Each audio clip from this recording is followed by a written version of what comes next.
뉴스투데이 2부 시작하겠습니다. 지난해 이른바 몰카 촬영으로 입건된 피의자는 650명에 달하지만 구속영장이 발부된 피의자는 10여 명에 그쳤습니다. 이른바 수위가 낮은 사건들까지 조사하고 영장을 신청할 여력이 없기 때문이라고 하는데요.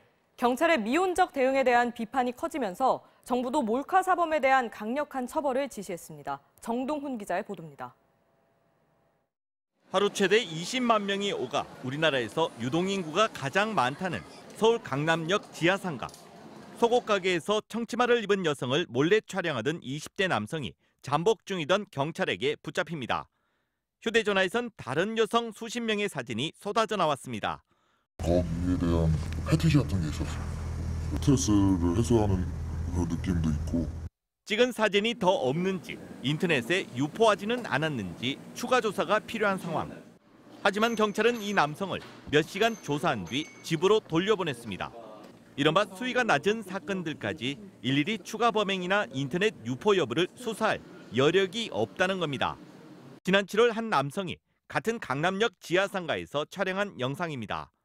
짧은 치마를 입은 여성이 지나가자 곧바로 뒤를 쫓기 시작합니다. 여성이 가게에 들어가 물건을 고르는 사이 뒤로 바짝 다가가 치마 속을 촬영합니다. 이 남성이 들고 다니던 손가방입니다.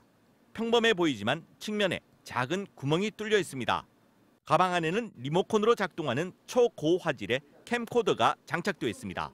작정하고 준비한 겁니다. 이제 범행을 할 때 다른 사람 시선도 있으니까 시선 피해서 하려고 만들었다고.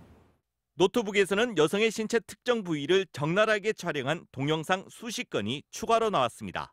경찰은 구속영장을 신청했습니다. 똑같은 범죄로 검거된 전력이 있는 데다 판매를 목적으로 한 계획적 범행일 가능성이 커 추가 수사가 필요하다는 판단에서였습니다. 하지만 법원은 구속영장을 기각했습니다. 증거인멸이나 도주 우려가 없다는 겁니다.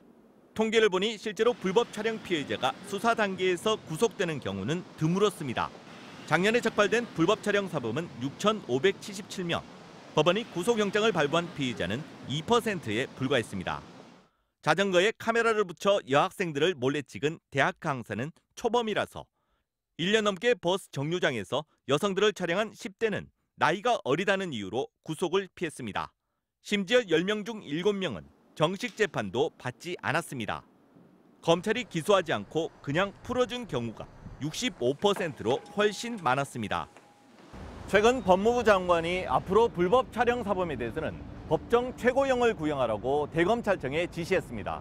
현장에서 얼마나 강력한 대응이 이루어질지는 지켜볼 일입니다.